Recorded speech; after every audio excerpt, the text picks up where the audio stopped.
Well, I'm a mother of 4. On June 23rd was the worst day of my life when I had homicide detective come and tell me my son's body was pulled out of the Rebar River. My best friend is gone.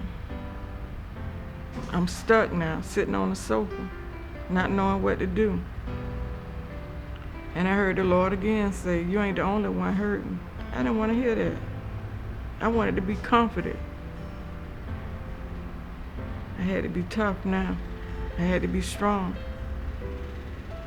I had to be strong for other people, not only myself. And I'll never forget this lady, Jackie Brown. She came and told me, she said, you need to start an organization for these families. And I told her, I don't have the education, I'm just a deli worker.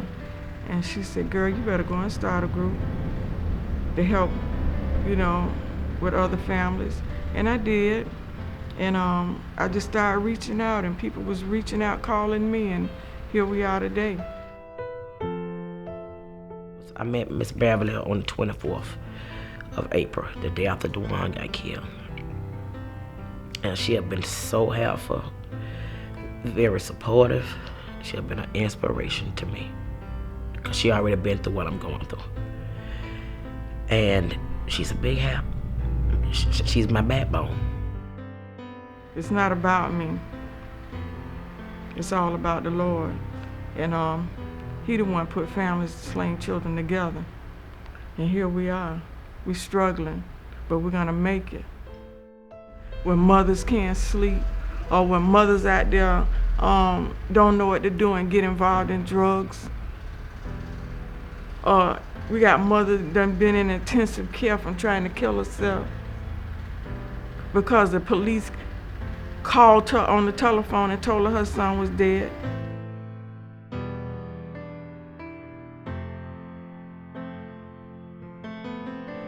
$489.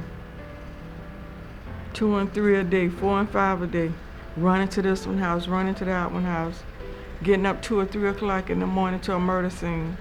Or going to a mother that at the end of her rope don't know what to do, Running to the council, running to the mayor's office, just running trying to help people. And if one me can help this many people, just think if so many people get together and say we want to help this cause. I thought I wasn't gonna make it. And that's hard. I was in a state of depression for a while. And just being medicated, the medication seemed like it didn't even help. I would just retreat to my room. And that's what I done for months and months and months. And still sometimes, I still cry. Even though it's been a year and a half now, I still cry. Because I sometimes think, I just can't help but to think like, okay, he would have been turning 21. No, 20. He would have been 20. Yeah. And I was thinking, Lord, what if, or why not? How come? And I can still hear his voice. And that bothers me too. It's like, eventually, his voice is gonna fade away from me, hearing it. Or just if I don't have the picture, just that one picture gonna stand out in my mind, things like that. Instead of new memories creating or new things to come, things like that is gonna be coming. That's what I think about. I got a old lady in the organization, lost her son, Roosevelt Clark, many years ago. That mother's heart is still bleeding for her son. A lady, Sarah, her daughter was killed 14 years ago, 7 years ago. It don't matter. Was there any counseling for these people? Was there any help for them? What about the children that done lost their mama and daddy? Do you have a fund to pay for their Christmas or their education or help the mama buy them clothes? This is what we do. We go out and get resources to help these families. This is what families of slain children are about.